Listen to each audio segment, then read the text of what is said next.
Call it.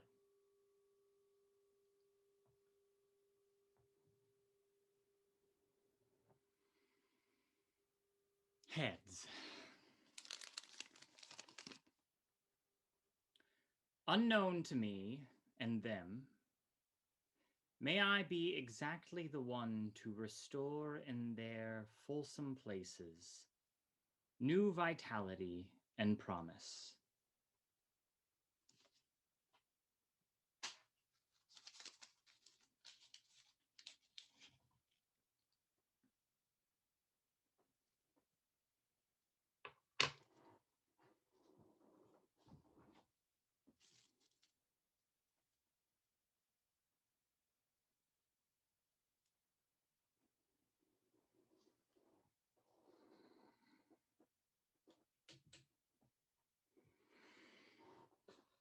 Hello, and welcome to Storytime with Isto.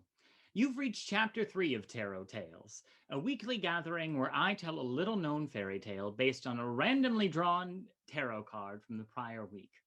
This week, quite fittingly, we have drawn the card Strength. And though I hope you don't realize it when you're watching this on YouTube in the future, there are quite a few issues with trying to get this up and live this evening. So for those of you that are following along, I appreciate your, your help and your patience. I fell in love with this card this week, and so it is fitting that this would be the card where things go a little awry. I learned that this card represents the taming your inner beast. We've got this gorgeous little goddess figure who I am dressed as this evening. And we've got this amazing little lion. And I have a little lion named Brisket as well that I tried desperately to be prepared for this actual presentation, but she was not having it. So you've just got me. But what I really came to love and learn about this card is the fact that this represents taming your inner beast. So it represents self-control, self-management, and reversed, it represents being out of control, kind of wild, raw energy, and not having the control that you might be striving to gain for yourself. And I really love it because at the end of the day, it represents for me psychological strength, emotional strength. And that's something that I think a lot about. And I think that a lot of us have been thinking a lot about over the last year. And so I spent a lot of time looking at fairy tales, and there are a lot of fairy tales that are magical and frivolous and wonderful, but there's something really intimate about this feeling that I wanted to make sure I captured. And I feel really, really proud of the story that I found, and I'm so excited to share it with you. But before we dive into that, let's talk about our refreshments for the evening. I've created this little collage for you all. I don't know if you can tell, but this is me, and this is my little lion, Brisket, who I will be making a replica photo of this with a little bit later. And for those of you that are drinking along with me this evening, I have created an umeshu cooler. Umeshu is a Japanese plum wine that I learned about this week because we are going to Japan for our story this week. And it's basically just this wine with some sparkling water and lemon. I've put some lemon San Pellegrino in, and it's delightful. It's very light. And then for those of you that are sober, I have a kind of Shirley Temple adjacent that I'm calling a cherry blossom, which I hope you are enjoying. And even if you're not drinking either of those, if you are just here drinking whatever, I want to wish you a hearty cheers. Thank you for being here. Mm. Now, the story that I have this week is so exciting.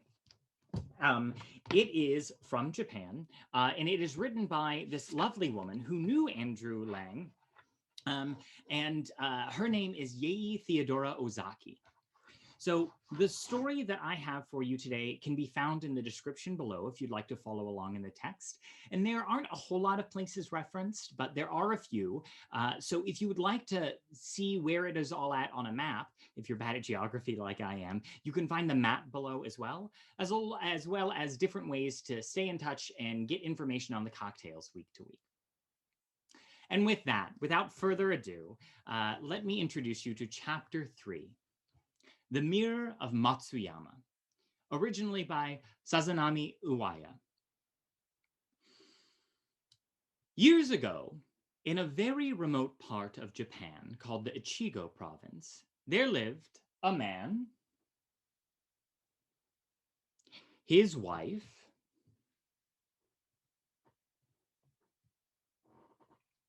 and their little daughter.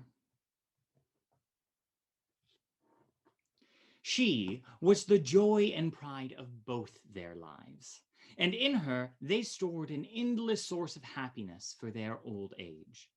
What golden days in their memory were these that marked her growing up.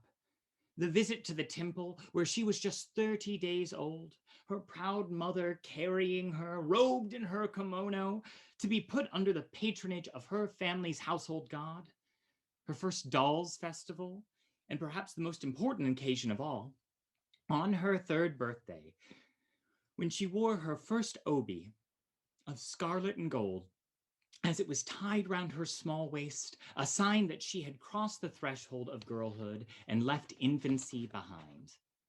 Okay, so vocab, I try and restrict myself to just 3 of these each story, but I learned a lot this week because this is a whole different culture, which I'm so excited to explore. So I'm going to cheat a little bit this week. And I should shout out an early gratitude to Leah, Hannah, and Paul, all of whom gave me advice on the Japanese that I'm sure I'm going to butcher, but I hope you'll be patient with me. So I just referenced a dolls festival. So what I learned that is called Hinamatsuri, which is this festival where young women young girls are engaging in this kind of ritual where they're moving forward in a healthy way in life. And this kind of setup right here is meant to represent kind of a royal court leading up to the emperor and empress. And we also have an obi, which is the word that I learned is that scarf that you tie around your kimono. And specifically, the ceremony or the festival to represent the passing between ages is Shichi Gosan, which I believe is 7, 5, and 3 in Japanese. So when you turn 7, 5, or 3. So this young girl, was wearing her obi for this festival. Anyway, a sign that she had crossed the threshold of girlhood and left infancy behind. Now that she was 7 years old, her parents' cup of happiness was full. There could not be found in the whole island empire a happier little family. One day, there was much excitement, for the father had suddenly been summoned to the capital on business. It was difficult to realize that such a journey in those days from the Ichigo province to Kyoto meant. The roads were very, very rough, incredibly bad, and ordinary people had to walk every step of the way. And if you look at the map, it's 325 miles one way, which at 8 hours a day of walking at like an average pace would take about 2 weeks there and back. "Do not be anxious. I will come back soon," said the man. The little girl was the only one to smile, for she was ignorant of the sorrow of parting, and she did not know that going to the capital was in any way different from walking to the next village, which her father did often. She ran to his side and caught hold of his sleeve. "Oh, father, I will be very good while I am waiting for you to come back, so please bring me a present." With stinging tears, the father departed, and the mother set to work making winter clothes for the 3 of them. Thus did the wife find consolation in work during the lonely days of her husband's absence. While the time was thus slipping quickly by in the quiet home, the husband finished his business and returned. It would have been difficult for anyone who did not know the man well to recognize him. He had traveled day after day for a month, exposed to all weathers, and was sunburned to bronze. But his fond wife and child knew him at a glance and flew to meet him. Both the man and the wife rejoiced to see each other again. As soon as they sat down, the father opened a bamboo basket and took out a beautiful doll and a lacquer box full of cakes. "Here," he said to the little girl, "is a present for you. It is a prize for taking care of mother and the house so well while I was gone." "Thank you," the child said as she bowed her head. No words can tell how delighted the little girl was. Her face seemed as if it would melt with joy. Again, the husband dived into the basket and brought out this time a square wooden box and handed it to his wife. "And this is for you." The wife took open the box and pulled out a metal disc with a handle attached. On one side was bright and shining like a crystal, and on the other was covered with raised figures of pine trees and storks, which had been carved out of its smooth surface in lifelike reality. Never had she seen such a thing in her life. She gazed into the shining disc and looked up in surprise and wonder and said, "I see somebody looking at me in this round thing. What is this that you have given me?" The husband laughed. "Why, it is your own face that you see. What I have brought to you is called a mirror, and whoever looks into its surface can see their own form reflected there. Although there are none to be found in this out-of-the-way place, yet they have been in use in the capital from most ancient of times." The wife was pleased at learning so much that was new to her, and still more pleased at this token of remembrance while she had been away. "I shall certainly treasure it as a valuable possession." Saying so, she lifted it as high as her forehead in grateful acknowledgement of the gift. It seemed to the little family that they had not known what true happiness was before. So glad were they to be together. Time passed in the peaceful home, and the parents saw their fondest hopes realized as their daughter grew from childhood into a beautiful girl of 16 years old. But alas, nothing in this world lasts forever. Even the moon is not always perfect in shape, but loses its roundness with time. And flowers bloom and fade. So at last, the happiness of this family was broken up by great sorrow when the good and gentle wife and mother was taken seriously ill. Day or night, the girl never left her mother's side. One day, as the girl sat near her mother's bed, trying hard with a cheery smile to hide the gnawing trouble in her heart, the mother roused herself and, taking her daughter's hand, gazed earnestly and lovingly into her eyes. Her breath was labored, and she spoke with difficulty. "My daughter, when I am dead, promise me to take care of your dear father." "Oh, mother," said the girl as the tears rushed to her eyes, "you must not say such things. All you have to do is make haste and get well. That will bring the greatest happiness to father and myself." "Yes, I know, and it is a comfort to me in my last days to know how greatly you longed for me to get better. But it is not to be. Do not look so sorrowful. It was ordained in my previous state of existence that I should die in this life just at this time. Knowing this, I am quite resigned to my fate." And with these words, the dying woman brushed her daughter's face with her hand, feeling her love for her grow deeper than ever before. And with that, the mother sank back without another word as her spirit passed away quietly. The bereaved father and daughter were wild with grief. and they abandoned themselves in bitter sorrow. The daughter's life seemed desolate. Her love for her mother did not grow less with time, and so keen was her remembrance that everything in daily life, even the falling of rain and the blowing of wind, reminded her of her mother's death and all that they had loved and shared together. A year spent in mourning had thus passed away in the little household when, by the advice of relations, the man married again, and the daughter now found herself in possession of a stepmother. It was a trying position, but her days spent in the recollection of her own beloved mother, of trying to be what that mother would wish her to be, had made this young girl docile and patient. And she now was determined to be as filial and dutiful to her father's new wife in all respects.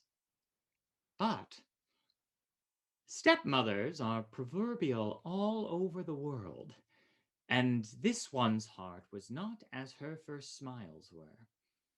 As the days and weeks grew into months, the stepmother began to treat the motherless girl unkindly and to try and come between the father and the child.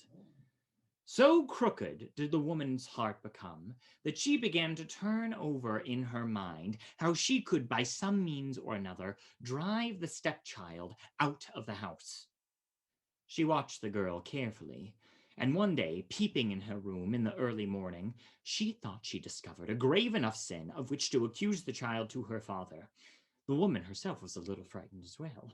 She at once went to her husband and, wiping away false tears, said in a sad voice, "Please give me permission to leave you today. If I go on living here, I am in danger of losing my life." And the woman began to weep afresh. Her husband, distressed to see her so unhappy, said, "Tell me what you mean. How is your life in danger here?" "Well, since you asked me, I will tell you. Your daughter dislikes me as a stepmother so much.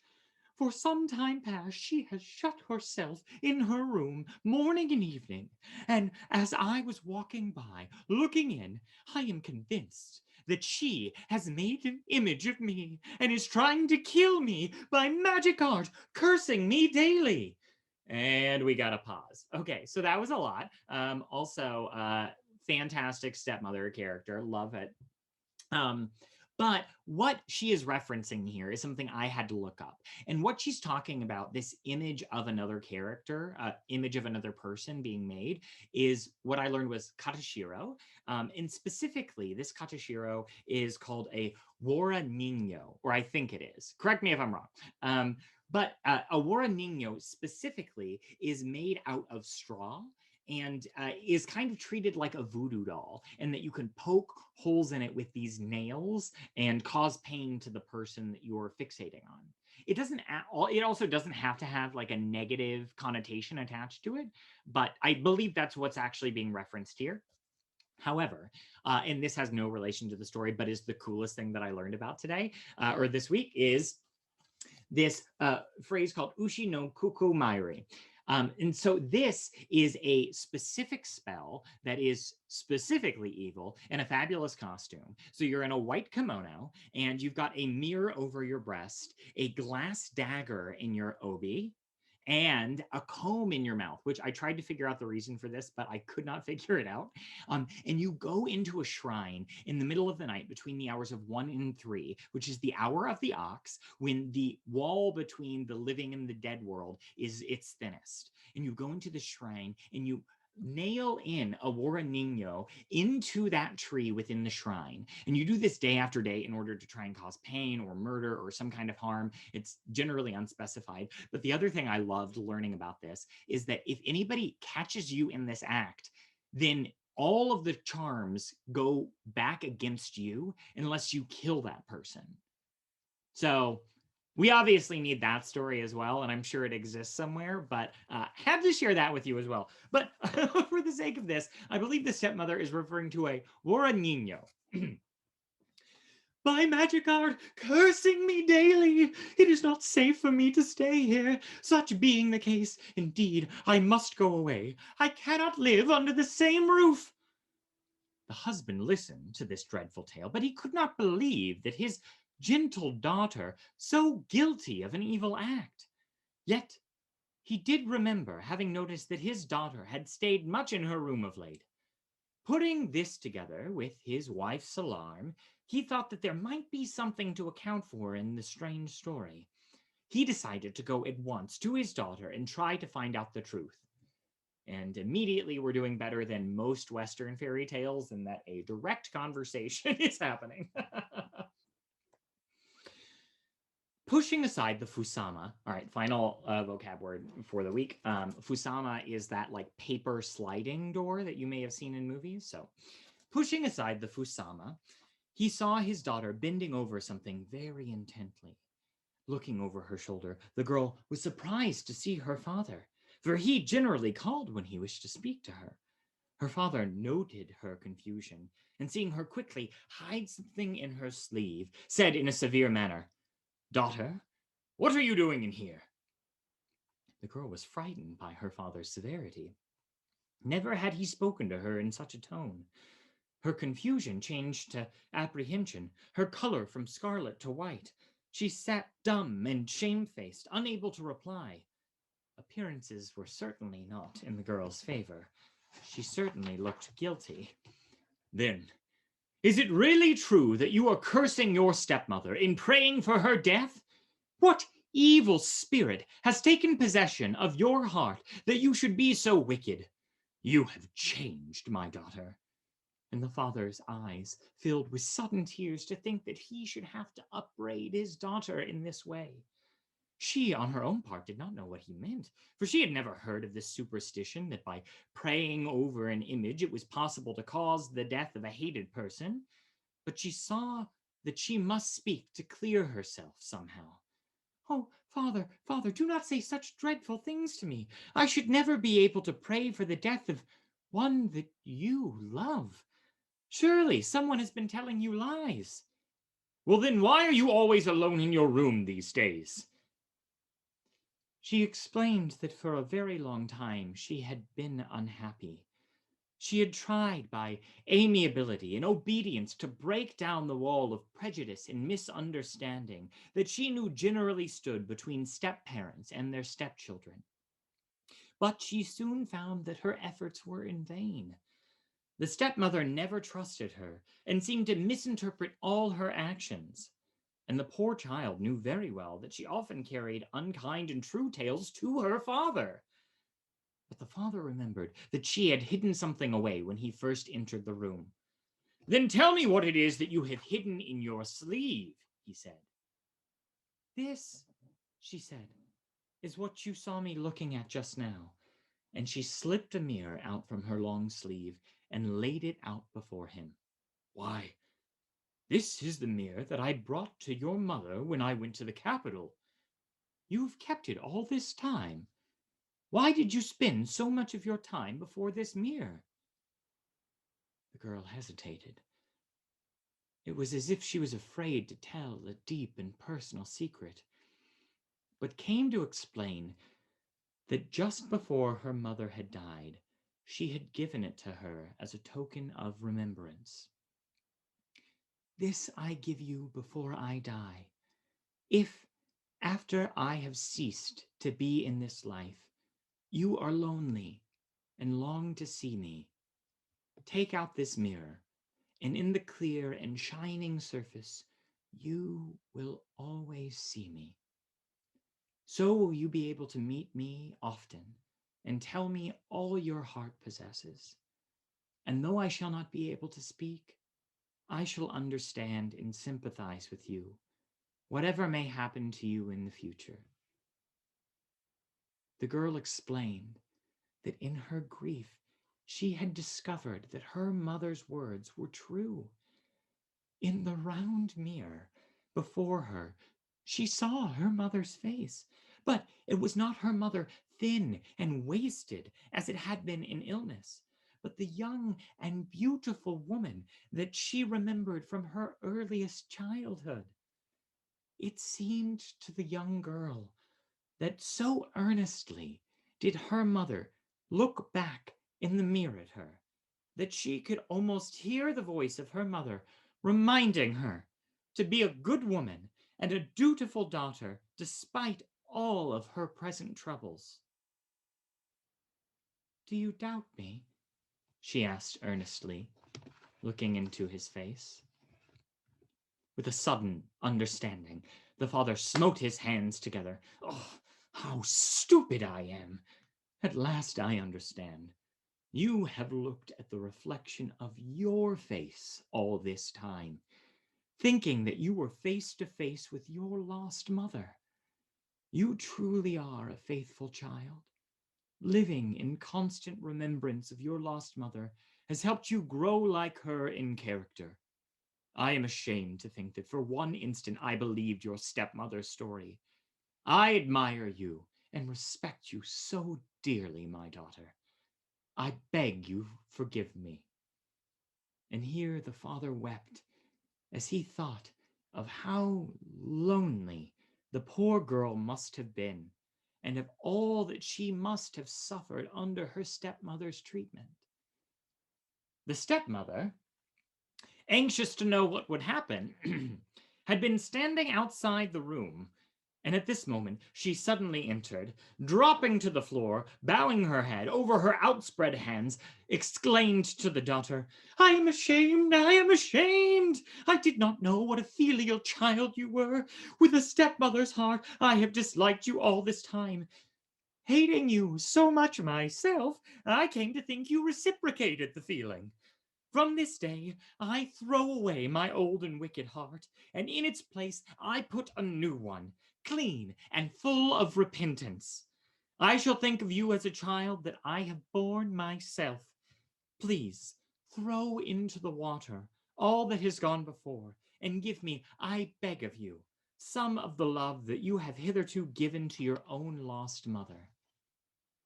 Thus did the unkind stepmother humble herself and ask forgiveness of the girl she had so wronged. And such was the sweetness of the girl's disposition that she willingly forgave her stepmother and never bore a moment's resentment or malice towards her afterwards. The father saw by his wife's face that she was truly sorry for what was past, and was greatly relieved to see that the troubled misunderstanding was wiped out of remembrance by both the wrongdoer and the wronged. From this time on, the three lived happily together as fish in water. No such trouble ever darkened the home again, and the young girl gradually forgot that year of unhappiness in the tender love and care that her stepmother now bestowed on her. Her patience and goodness were rewarded at last. The end. I know that this was not a ridiculous story, but I love it so much, and I love it in particular because of this character, because of the daughter, and who she ends up becoming. You know, I have spent a lot of time thinking, especially recently, about this idea of the strength of childhood and how we persevere through confusing and traumatic moments and absence of understanding, and how we are able to move forward no matter what, and inevitably end up having to unpack that, ideally with a therapist later in life. And there's just something so beautiful and pure about this daughter experiencing this traumatic moment with her father, with her mother. And the symbolism of the mirror is so beautiful in seeing herself, her mother, who she thought her mother meant her to be, who her mother did mean her to be. And also the fact that this story ends happily is so beautiful to me, the apology, the reconciliation, none of these are easy things to do. They're all the truest embodiment of this idea of emotional and psychological strength. And I just thought it was so beautiful, and I really wanted to share it with you all. I also, if I were going to match stow it, in fact, let's give it a shot. I would. We got to add the voodoo doll in there in a more explicit fashion. I'm pretty sure that the mother, the stepmother, needs a little bit more villainy, and we got to ramp up the loving kindness between the mother and the daughter to really get those emotions flowing at a certain level. I think the father needs a little bit more backstory too. And Matsuyama is actually not explained. It's south of Kyoto in Japan, away from the Ichigo province. So you got to figure out what's going on with that. And I'll give you that. All right. That's the story for this week. It's time for us to draw the card for next week, which will hopefully be on a live performance on YouTube. So let's give it a shot. All right, I'm going to shuffle. Oh, no. I may need to get a smaller deck. All righty. I have to say, it's been so fun just randomly having my week be entirely taken over by symbolism from these randomly drawn cards. We're going to go with our first reversed card, and I believe this is the Four of Swords reversed. So, looks like somebody's dead in a monastery. I know nothing about this card. So if you do, or if you have feedback in general about this session, please look in the description below where you can find a couple of different ways to stay in touch, but also a feedback form and a story suggestion form. I would be very happy for either from you this week. For my gratitude this week, thank you to all of my friends that helped me with the Japanese. But in particular, I spent so much time thinking about this idea of strength in childhood that I really wanted to send my gratitude to all of the therapists that I've had. Because I don't know about you, but I've never felt like it was enough. I wanted more pomp and circumstance every time I've ever ended that relationship. And, there's a reason you can't do that, but I'm going to do it in the small way that I can. So to the two random strangers that I spoke to at UT Health Services, to Lewis, Nicole, Mary, Karthik, Jeffrey, and Sarah. Thank you for listening and for your guidance and advice.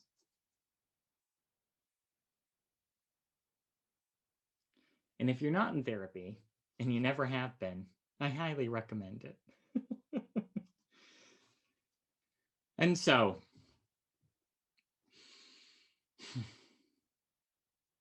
may you be happy. May you be healthy.